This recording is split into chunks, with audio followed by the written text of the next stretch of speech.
अब रुख करते हैं सिंध के जिला सांगड़ का, जहां एबीसी न्यूज के ब्यूरो चीफ डॉक्टर अरसलान जट की रिपोर्ट के मुताबिक सिंध हुकूमत ने अलर्ट जारी करते हुए कहा कि सिंध भर में 2024 में 2022 जैसी तूफानी बरसातें और सैलाबी सूरत हाल पैदा हो सकती है। लेकिन इस अलर्ट के बावजूद आवाम को इसके नुकसानात से बचाने के इक़दाम नजर नहीं आ रहे।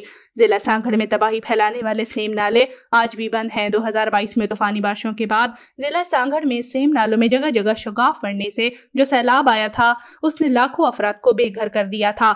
अरबों रुपए की फसलें और अमलाक तबाह हो गईं। लेकिन हमारी इंतजामिया ने अब तक सेम नालों की सफाई शुरू नहीं की, जिससे अवाम एक मरतबा फिर मुतवक्का सैलाब से परेशान नजर आते हैं।